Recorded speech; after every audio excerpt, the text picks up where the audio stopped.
describe it. I got a case of the sniffles. That's how he, when I saw him on Friday, he's sniffling, he's sneezing. He's like, I'm good, Dad. I'm good. I just have a case of the sniffles. That's how I feel. I feel good. I look like I'm sick. I got a tissue. I'm acting like I'm sick, but I'm actually, I'm a-okay. So patrons, Capricorns, October 2023, this is your preview. We did reverse zodiac sign this time around, so you get caught with me with the sniffles. I think when I get back down to the Tauruses and the Geminis, I probably won't have a cold, but this is the way it breaks sometimes. It's all good in the hood.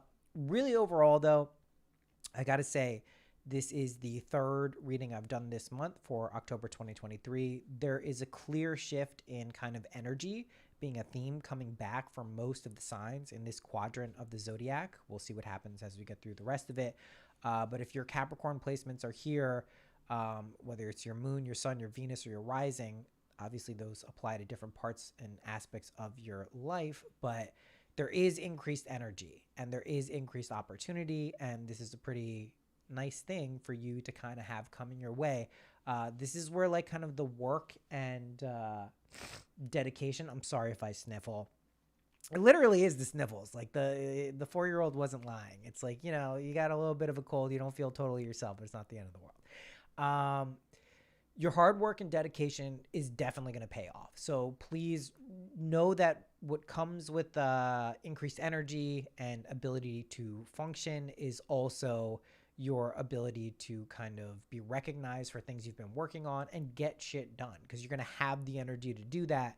So I think you'll very much appreciate that. You'll see this energy exchange working out for you more than maybe it has been. It's been an up and down ending to the year. 2023 has been a doozy and a half, and I get that. It's cool. It's all good in the hood.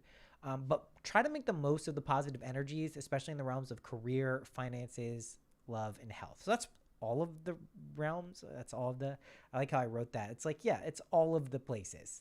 Make sure you have that going on. Just, there's going to be energy kind of coming your way that maybe you haven't experienced in a little bit, or a little more flowy than it's been. Definitely take advantage of that. Okay, your ability to communicate effectively and work with others is really going to take center stage, and you can actually be a good, huge asset when it comes to working as part of a group. So collaboration, we'll see what comes up in the cards when we pull those, but I wouldn't be surprised to see like 3 of Pentacles or something like that. But really getting together with people, showing that you know your stuff, that you have your shit together, I think is going to go a long way in terms of you being able to kind of be recognized for like how awesome you actually are. So that, listen, we don't need outside validation from people, but it doesn't hurt when you're recognized for kind of knowing your stuff. You know what I mean? There's nothing wrong with that. Okay. Relationship stuff.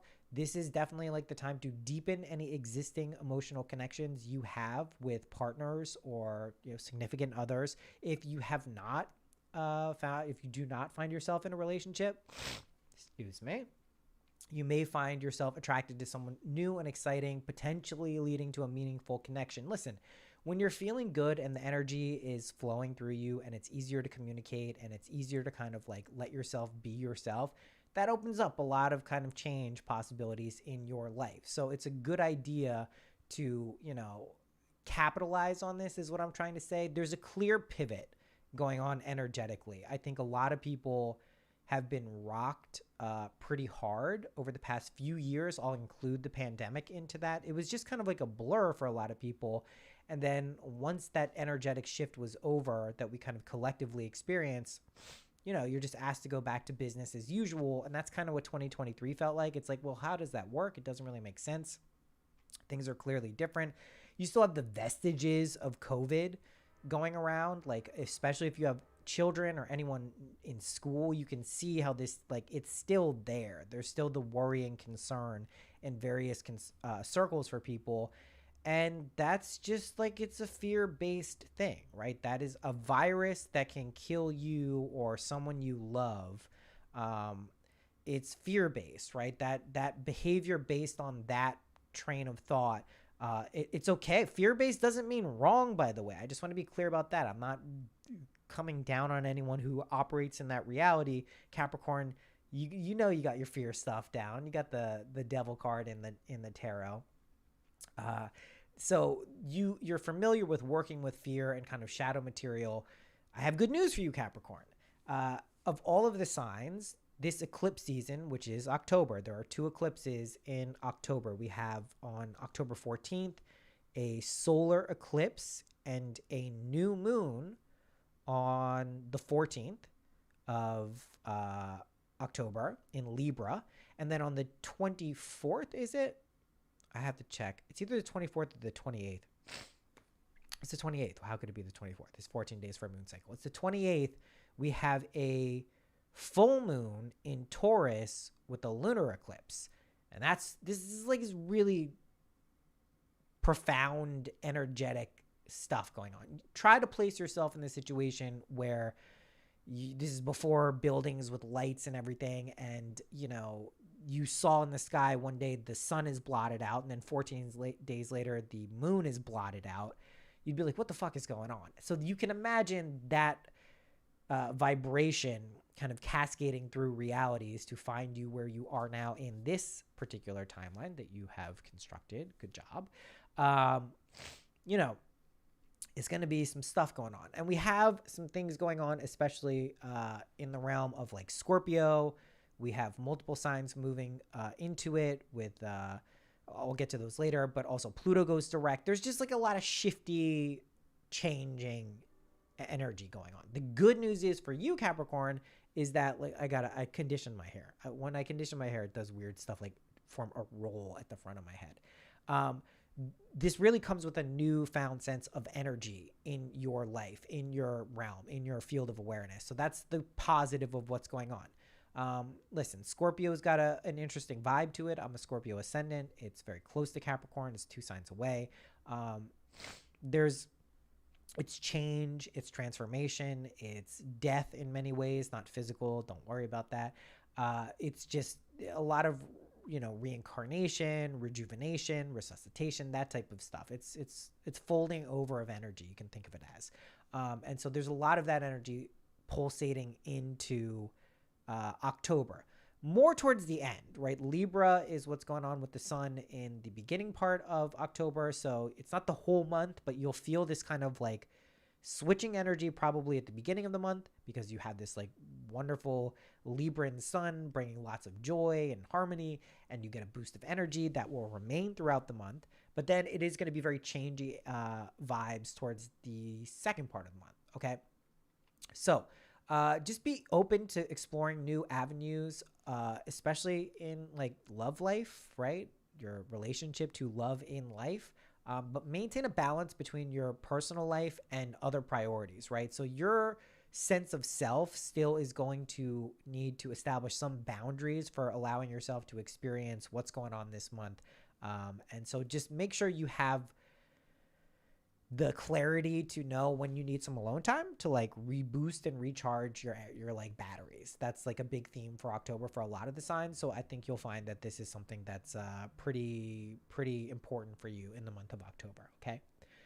Your physical and mental energy, again, is likely to be way higher, allowing you to accomplish more and tackle any challenges that come your way. Sorry, I got to blow my nose. It's the sniffles, guys. It's the sniffles reading. Who doesn't want someone blowing their nose at a live reading? It's also an opportune time to adopt healthy habits, such as regular exercise routine and just like watching what you eat. Food is a crazy topic these days. It's nuts out there, guys. I gotta say, the food is not great. It's just, it really is. I don't like to say it because I feel it kind of reinforces this in reality, and I like to move a timeline where it's not. You got to try not to eat food that's not poison. Like, it's by default what is served to people in the United States, at least, especially. It's not great. It's not great stuff. So you got to really make an effort to like watch what you're putting into your body. It can be anything you want. Just make sure it's like somewhat connected to the earth, is checking off nutritional needs and is like a real thing and not just like some thing that meets. Truthfully, you do want to pay attention to just what you're putting into your body, Cap, right? So that comes with a lot of positive change. I actually spoke to about this on a podcast today with James Zander. It's a good podcast. We spoke for like 2 hours almost. And, you know, it's important to really pay attention to your health and wellness, especially when you have these influxes of energy that you're able to kind of like, you know, feel energetic, get your stuff done. And taking your time to connect with your inner world during that time also creates a huge boost of motivation, I should say. So like outer inner is going to be the theme most likely for October, watching the differences between your inner world and your outer world, watching what flows from one to another, from inner to outer. And you're probably going to have a pretty fun social life too. I just want to say you do need your personal time. You know what I mean? Fuck. It is the sniffles. The 4-year-old continues to prove right. It's weird because I actually feel like fine. Like I'm sick, but it's not the end of the world. But like you do got the sniffles. This kid gave me the sniffles. And just embrace your interactions overall, Cap, like with an open heart and open mind. And it's just, you never know where a meaningful connection is going to come from, right? So that's basically what it's about. And then I just want to talk a little bit about some of the planets moving into Scorpio, since we have that going on towards the second half of the month. We have Mercury moving into Scorpio, Mars moving into Scorpio, and Pluto goes direct, which rules Scorpio. So scorpionic energy, right? Shadow work, getting to the bottom of things, karma, action, transformation, death. Those are themes that are likely to come up towards the second half of the month. I do overall think it's like a very, very overall positive vibe for you, Cap, in 2023, October 2023. But there will be those themes, and working through that stuff and genuinely working through it, it can help. It can help. It can really help. All right, let's pull some cards. I ordered, by the way, a new stand for the phone, so we'll get a better view of these cards. I like the top overhead view. I think it's pretty good. Lovers, love to see that. Oh, this one keeps coming up. Okay, 5 of Pentacles, very interesting. And I think that points to the collaboration I was talking about. I'll talk about in a second. And King of Wands, upright. Let me just try to get these. Yeah, there we go. Pretty good. We'll pour over them.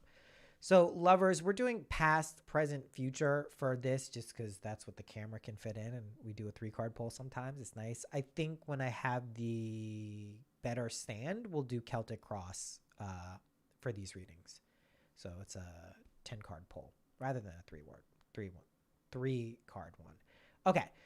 So the lovers, right? When you see the lovers, obviously the first thing people think about is relationships and identification to, that realm, right? Intimate partnerships. It's not just that. That clearly is not a part of it. And I think that speaks to the potential opportunities if you're single to meet someone, and then also the ability to strengthen those connections if you are already in a relationship. But more than just the lovers, the two meeting, we see the third, which is this cosmic union, right? So we're talking about cosmic divine love, unconditional love being a huge part of it. And that enters in the realm of polarity, right? If you can think about the card, the lovers, you can recognize like there is some underlying substance to all that we see and experience. We see the themes of the apple and the snake. We see the fire, the branches next to the dude. This is an angel. Believe it's Raphael, archangel. This is like really, we see the peak, right? In the mountain, the passion mountain in the back. So we see all of these suggestive symbols, but it really does point to an inherent deep kind of cosmic love, right? It's important to recognize that it's not just about pure relational love. It is an unconditional kind of primed love, right? We find this in the past position. So a lot of themes this year, especially 2023, right, have had to do with love, self-love, love of other, cosmic love. Those themes were like at the forefront. What does that mean? How do they relate to you in your life? Are you showing yourself enough self-love? Are you able to be in relationship with others with a authentic sense of self and love? What is the grander meaning of life? Where does love fit into that? Those themes tended to come to the top. Presently, right? We're still in September, but we'll do this for October. So just recognize if these feelings come up in October, that's what it's talking about. There is the Five of Pentacles here, which is feeling a little bit of like being outside of the shelter, the comfort of where you are. People will say this is a church because of the stained glass windows, but we do see two people, and I want to point that out because they're together, even though they're outside of this kind of safe haven place out of the snow. This guy's got the broken leg, the woman's got the haggard clothes. They are together, so there is a sense of solidarity there. That even if things aren't exactly as you would like them to be in reality, what you're experiencing in front of you, there is the possibility of overcoming that, of course, especially when you realize like fundamentally how you fit together with other people. Doing it alone is difficult, right? Five of Pentacles people typically associate with like poverty, lack mindset, all those things. It's not totally the reading I'm getting on it in this particular case. This is more about the solidarity, the union between others. Fits in with the lover's theme as well, what you may have learned over the past year related to those themes. So I do think that you should focus kind of on that aspect of it.